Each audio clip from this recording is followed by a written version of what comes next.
We're having a gathering or a convocation among faith leaders and also with organizations who reach out to those who are homeless. And we gather here today to remember that God calls us in a very particular way to be charitable to all people, but in a specific way he does mention that we ought to reach out to those who are homeless and those who are considered the strangers among us. And Jesus is very clear in the gospel when he says that when I was hungry, you gave me something to eat. When I was thirsty, you gave me something to drink. When I was a stranger, you welcomed me. When I was homeless, you gave me a place. And then, of course, as we know, the disciple says, when did we see you homeless? And he says, whenever you did it for one of these, you did it for me. And so we take that command of Christ very, very seriously.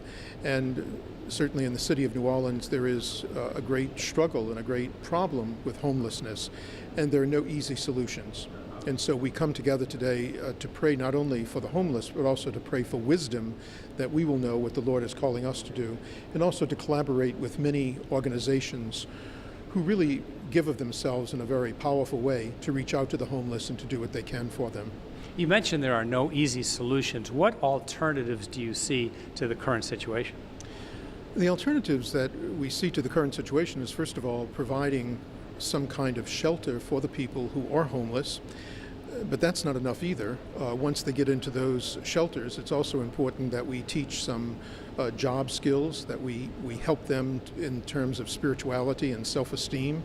We also know that sometimes people have addictions or mental illness, and so it's not just giving someone a place to live, but it's also helping them that they can see the God living within them and they can see some hope for their future.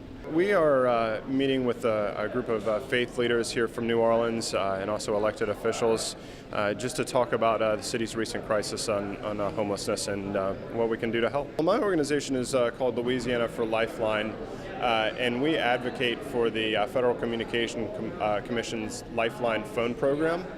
We have a number of organizations here today that provide, there's Ozanam Inn, which helps shelter our city's homeless, also Second Harvest Food Bank, which helps feed our homeless population. And the Lifeline phone program helps connect our homeless veterans and citizens with those important service organizations that are here today. We're here to unite with the other faith-based community here to pray for the people who are homeless. That's the people that we have been serving down through the years now. They're at Living Witness. We operate a recovery support program for homeless men. And so we're here today to pray that things open up and that we're able to recover these people. What options do you see is available?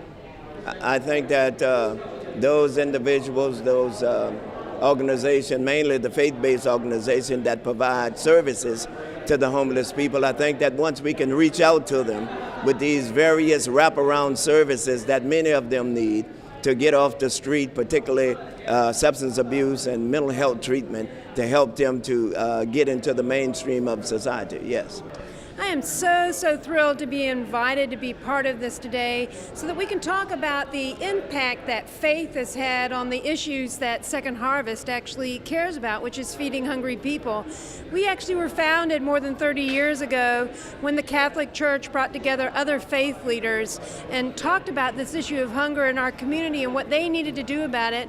And the 22 million meals that Second Harvest distributes every year is a result of that collaboration and answer to our community in South Louisiana's challenge. What options do you see to deal with the current situation? What options?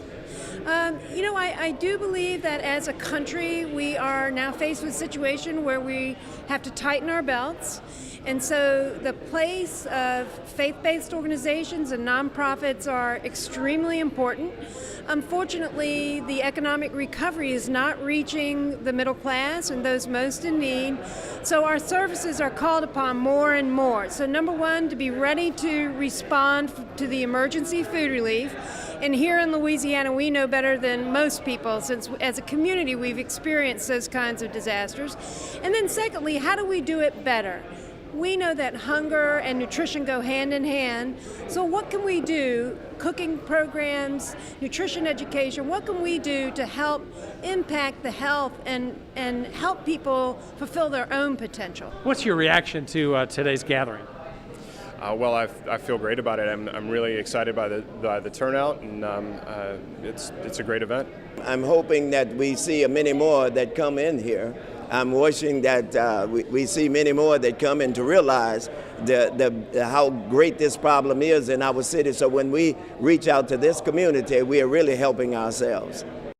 I'm thrilled by today's meeting. I think the power of the faith and nonprofit communities cannot be underestimated. I think if we spoke out more, we would have a huge impact because we really do represent this country and our community.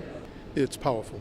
It tells us that together as different religions, as different organizations, different Christian churches, interfaith with other the Jewish people and so forth, each individual group can do something, but we can do a lot more as we are united together in faith and with those organizations that make this possible.